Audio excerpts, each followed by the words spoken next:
La Saône, 480 km de long. Elle se jette dans le Rhône. C'est la plus grande rivière de France, avec 3 régions et 6 départements traversés. Elle compte en son sein une dizaine d'espèces végétales et animales protégées. Afin de mieux comprendre les enjeux et la pollution en bord de Saône, nous avons décidé, nous, terminal TCVA de la MFR de Villiers-Morgon, de faire une matinée clean-up pour nettoyer le bord de Saône. Nous vous laissons avec ces images.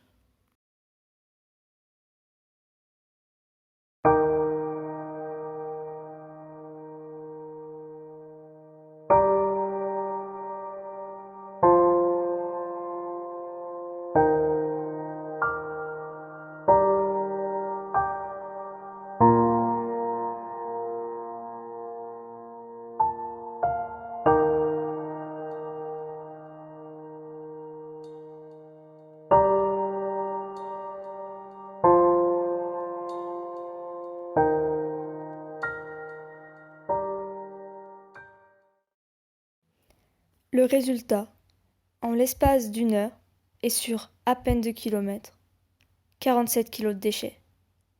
Avec en prime un bonus de 2 pneus de voiture.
Alors ça c'est assez varié, il y a différentes sources de pollution. On a quelque chose qui va de mieux en mieux, c'est la pollution, les pollutions, ce qu'on appelle les pollutions domestiques, donc c'est-à-dire ce sont nos déchets, les déchets des humains qui vont dans les stations d'épuration. Les stations d'épuration sont de meilleure qualité qu'avant. Il y a des techniques qui font qu'aujourd'hui on traite mieux les pollutions. C'est quelque chose qui va de mieux en mieux, mais qui est encore à améliorer. Il y a les pollutions qui sont importantes par tout ce qui est hydrocarbures ou métaux lourds liés aux industries. Et puis on a des pollutions aussi qui sont difficiles à mettre enfin, à évaluer et à voir parce qu'elles ne se voient pas. Ce sont les pollutions par les produits phytosanitaires, essentiellement les pesticides liés à l'agriculture principalement. Qui est l'agriculture qui utilise pour partie des produits chimiques de substitution et puis lié aussi aux particuliers ou aux collectivités qui utilisent des produits phytosanitaires, des herbicides, des insecticides, etc. pour traiter enfin, enlever les mauvaises herbes, c'est essentiellement ça, de leurs espaces verts, des cimetières, etc. Même si y a la réglementation qui met pas mal de choses en place et qui interdit certains produits. Et puis il y a tout un tas d'initiatives qui font que ça va de mieux en mieux. Voilà pour les principales sources de pollution qu'on a sur la Saône.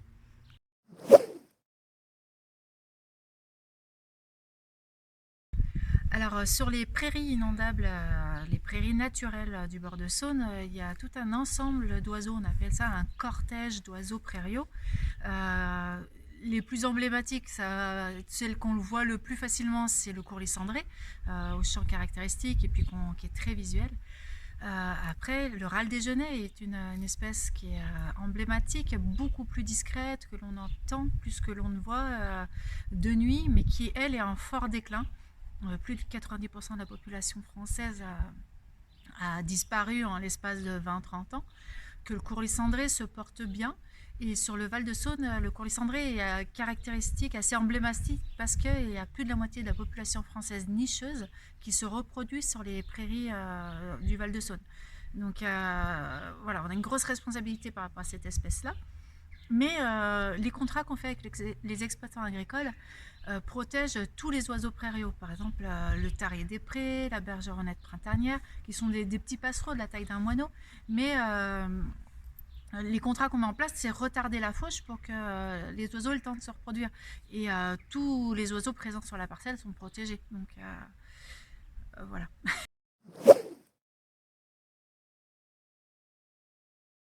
À Saône, il y a un enjeu qui est majeur.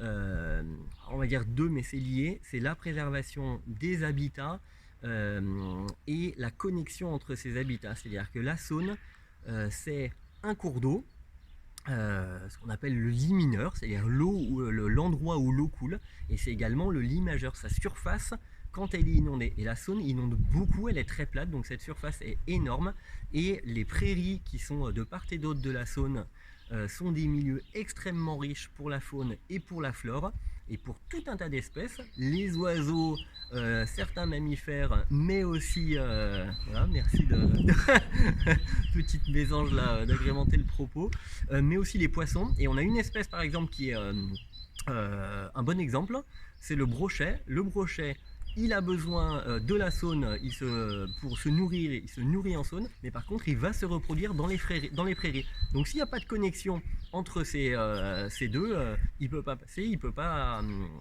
aller se reproduire dans les prairies, donc le brochet est en train de décliner à cause de ça.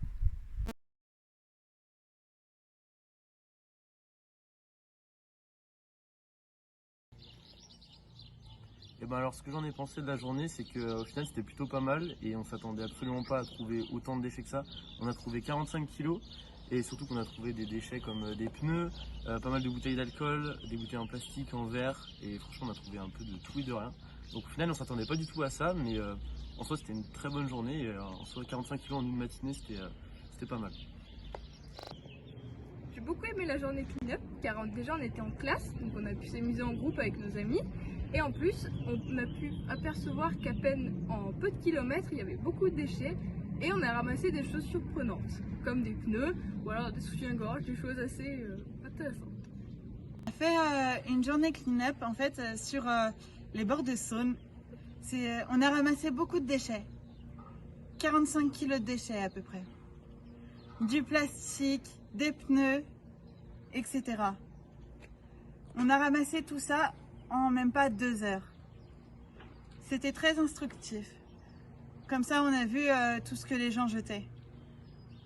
Tout ce qui n'était pas mis à la poubelle. Je vais vous parler de l'association qui a pu venir faire une intervention auprès de nous, Terminal TCVA. C'est l'association EPTB qui sont venus nous parler de tout ce qui était du bassin d'écoulement de la Saône, de tout ce qui était faune, flore, et la protection de toute cette faune et cette flore sur le bassin de la Saône encore une fois.